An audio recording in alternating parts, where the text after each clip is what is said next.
Hello बच्चों, आज के वीडियो में आप सभी का स्वागत है। मैं ज्योति शर्मा श्रीमती CB आदर्श विद्या मंदिर में हिंदी अध्यापन का कार्य करती हूँ।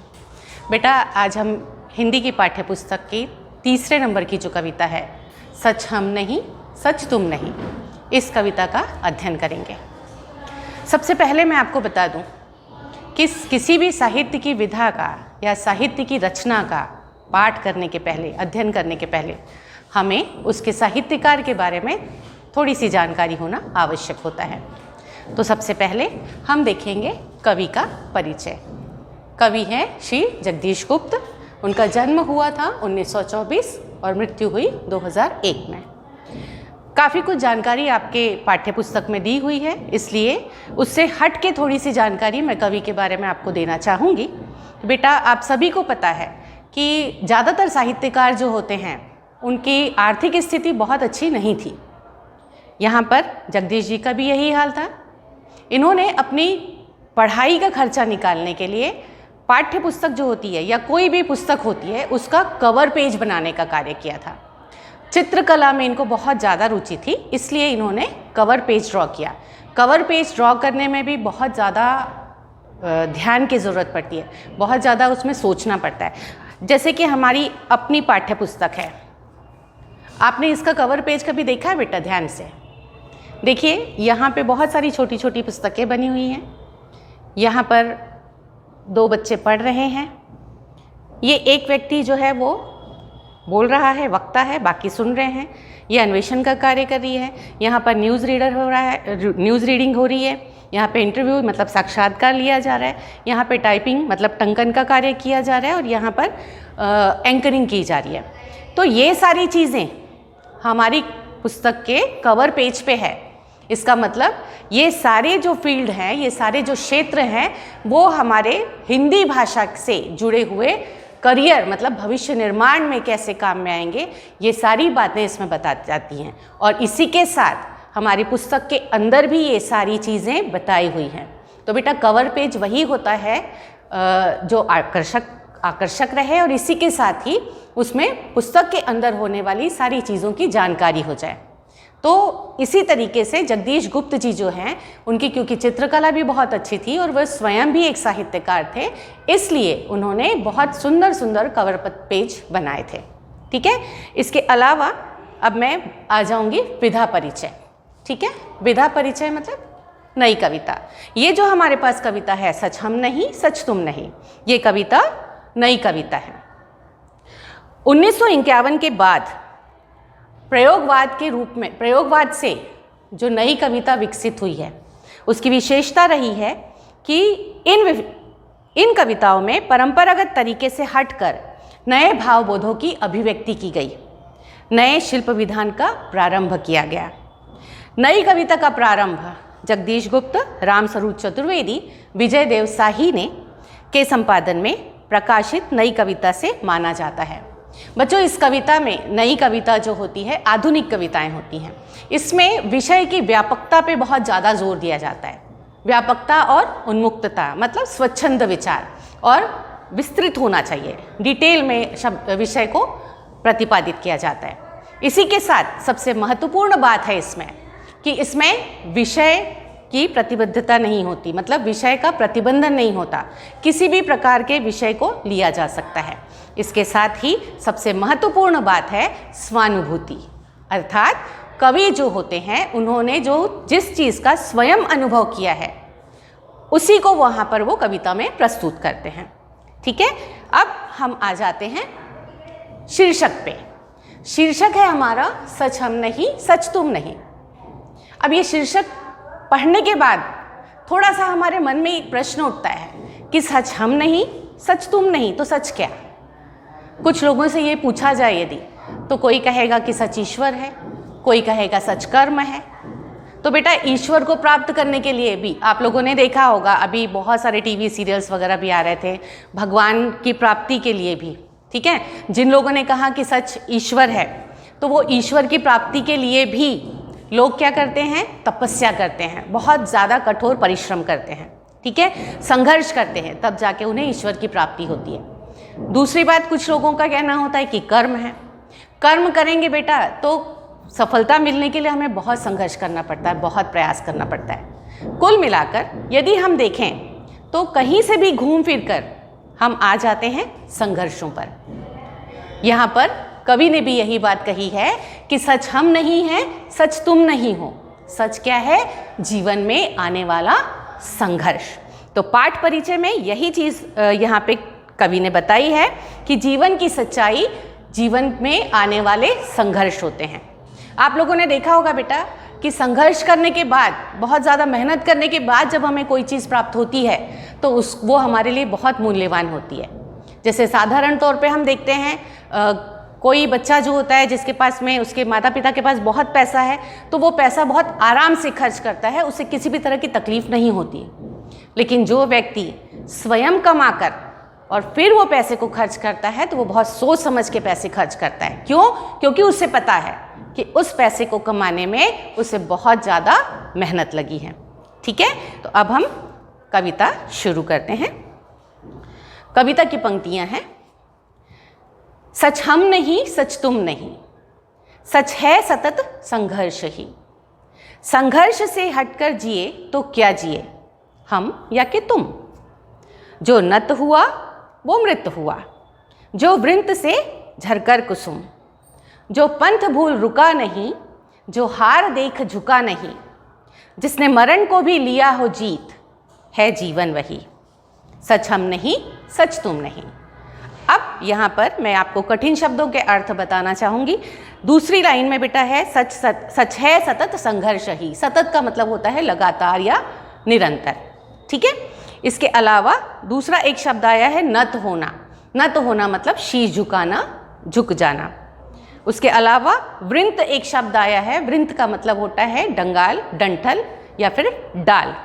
और कुसुम एक शब्द है जिसका अर्थ होता है फूल या पुष्प। ठीक है, तो अब हम अर्थ देखते हैं।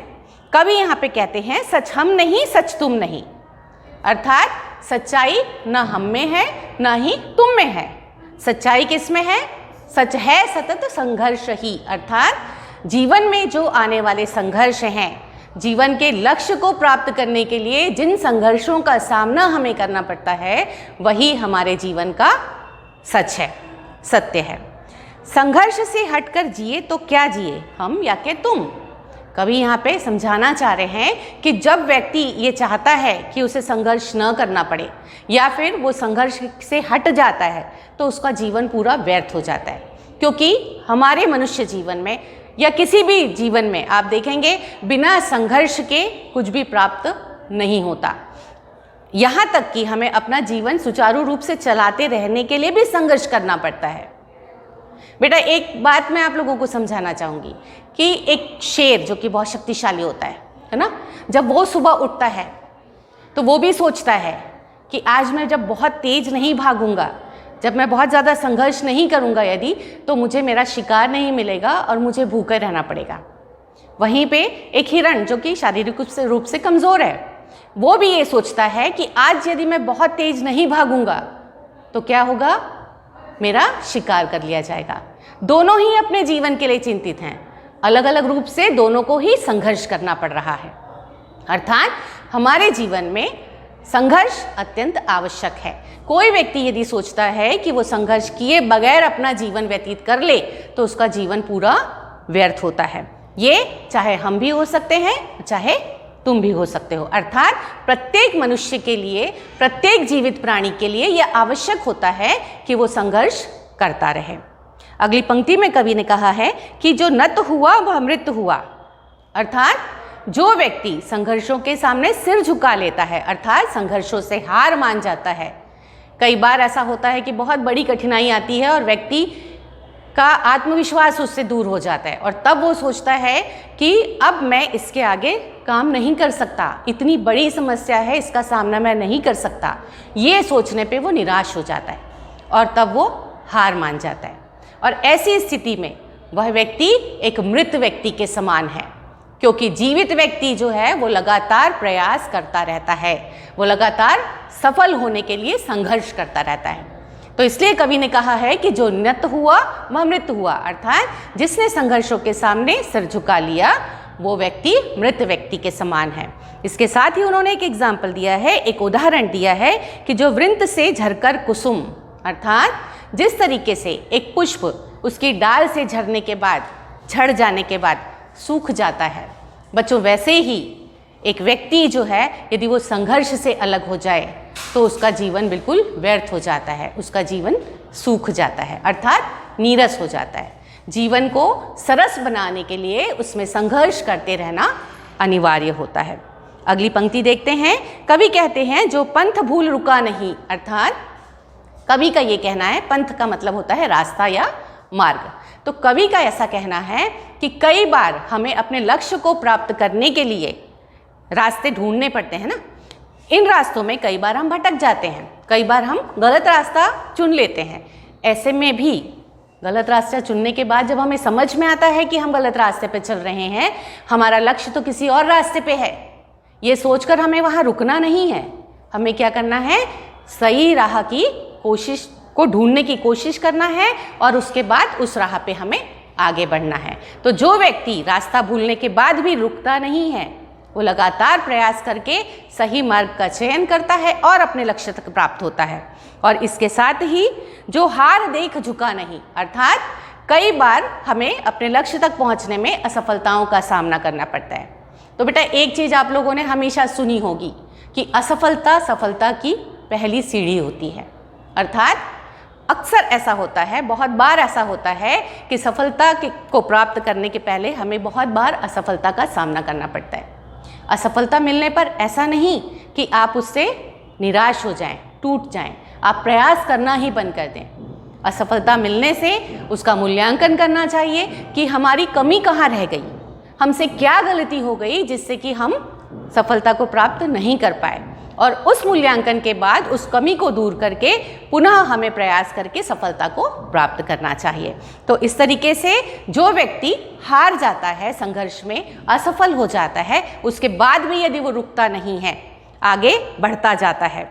इसके साथ ही अगली पंक्ति में कवि ने कहा है कि जिसने मरण को भी लिया हो जीत, अर्थात जिसे अपने लक्ष्य की प्राप्ति में मृत्यु का भी भय नहीं है, ऐसा व्यक्ति ही जीवित माना जाएगा। अर्थात ऐसे व्यक्ति का जीवन ही यथार्थ है, ऐसे व्यक्ति का जीवन ही वास्तविक होता है। सच हम नहीं, सच तुम नहीं, अर्थात सच्चाई न हम में है न तुम में है, सच्चाई किस में है, जीवन के संघर्ष में। इस पंक्ति को उम्मीद है कि आप लोगों को समझ में आया होगा इसका अर्थ। इसको और अधिक सरल तरीके से समझाने के लिए एक मैं छोटी सी कहानी आपको सुनाना चाहूँगी बेटा, जिससे आप लोगों को समझ में आएगा कि हमारे जीवन में संघर्ष का क्या महत्व है और संघर्ष करने से हमें कितनी अच्छे से सफलता मिलती है, हमारा जीवन जो है वो सार्थक हो जाता है। ठीक है, तो एक छोटी सी कहानी सुनाकर मैं इस वीडियो को ख़त्म करना चाहूँगी। एक मूर्तिकार होता है, मूर्तिकार मतलब उसका पैशन होता है, उसकी बहुत ज़्यादा इच्छा रहती है और वो बहुत सुंदर मूर्तियाँ बनाता है। उसका पेशा भी होता है और उसकी इच्छा भी रहती है हमेशा मूर्तियाँ बनाने की। तो वो एक बार किसी काम से जा रहा होता है। पुराने समय में तो पता है आप लोगों को कि पैदल ही चलना पड़ता था, लंबे लंबे सफ़र जो हैं, लोग यात्रा जो है वो पैदल ही पूरी किया करते थे। तो मूर्तिकार जो है अपना सब सामान लेकर पैदल जा रहा होता है। चलते चलते आधे रास्ते में वो थक जाता है, तो वो एक वृक्ष के नीचे बैठ जाते हैं। वहाँ बैठकर अपनी थकान दूर करने के लिए जब वो वहाँ पर बैठता है तो उसकी नज़र पड़ती है एक बहुत सुंदर से पत्थर पर। वो उस पत्थर को देखता है तो उसकी इच्छा हो जाती है कि इससे कुछ ऐसा बनाया जाए जिससे कि इसकी सुंदरता और ज़्यादा निखर जाए। इसलिए वो उस पत्थर को उठाता है और उस पर वो अपने औजार निकालकर, छेनी हथौड़ा वगैरह निकालकर उससे वो उसको तराशना प्रारंभ करता है। लेकिन जैसे ही वो उस पर हथौड़ा मारता है, उस पत्थर में से आवाज़ आती है, मुझे मत मारो, मुझे मत मारो। एक दो बार ऐसे ही करने पर बार बार पत्थर ज़ोर ज़ोर से चिल्लाने लगता है कि मुझे तकलीफ़ हो रही है, मुझे मत मारो। मूर्तिकार को अच्छा नहीं लगता और वो उठाकर उस पत्थर को रख देता है। सामने ही एक साधारण सा पत्थर पड़ा होता है। वो उस पत्थर को उठाता है और उसमें वो अपने औजारों से तराश कर उसे एक बहुत सुंदर सी मूर्ति का आकार देता है। वो एक भगवान की मूर्ति की तरह लग रही होती है। बाद में उसकी थकान दूर हो जाती है, उस मूर्ति को वो उस वृक्ष के नीचे रखता है और वहाँ से वो चला जाता है। कुछ दिनों के बाद जब वो अपने घर वापस आने के लिए उसी रास्ते पर आता है, वहाँ आने पर वो देखता है उसी जगह पर जहाँ उसने मूर्ति बनाकर रखी थी, वहाँ आने पर वो देखता है बेटा कि वहाँ पे ग्रामीणों की लाइन लगी हुई है। जो गांववासी हैं वो वहाँ पर लाइन लगाकर उस पत्थर की मूर्ति को, जिसने उस मूर्तिकार ने बनाया था, जिसे उसकी पूजा कर रहे हैं, उसकी आरती उतार रहे हैं, उसे हार पहना रहे हैं, उसे टीका लगा रहे हैं। तो इस तरीके से लाइन में लग के क्रमशः पंक्तिबद्ध होकर ग्रामीण जो हैं वो उसकी पूजा के लिए रुके हुए हैं, ठीक है। और साथ ही उसकी नज़र पड़ती है उस खूबसूरत से सुंदर से पत्थर पर, जो कि वहीं साइड में पड़ा हुआ है, निकट ही पड़ा हुआ है, और लोग उस सुंदर से पत्थर पर नारियल तोड़ रहे हैं, अर्थात बार बार उसको आघात सहन करना पड़ रहा है। तो बेटा मेरी इस कहानी का अर्थ आपको समझ में आया होगा कि जिस पत्थर ने संघर्ष करने के से इनकार कर दिया, संघर्ष का सामना नहीं किया, वो पत्थर किसी सफलता को प्राप्त नहीं कर पाया। जिस पत्थर ने अपने ऊपर आघात सहन किए, जिसने संघर्ष सहन किया, आज वो मूर्ति के रूप में, भगवान के रूप में पूजा जा रहा है। तो इस तरीके से कवि का कथन यहाँ पर पूर्णतया सत्य है कि सच हम नहीं, सच तुम नहीं, सच है सतत संघर्ष ही, अर्थात जीवन में आने वाले संघर्ष ही सच होते हैं। इसके अलावा जीवन में वास्तविकता कुछ नहीं होता, यथार्थ कुछ नहीं होता। बच्चों, उम्मीद करती हूँ कि आप लोगों को मेरा ये समझाया हुआ अंश जो है वो समझ में आया होगा।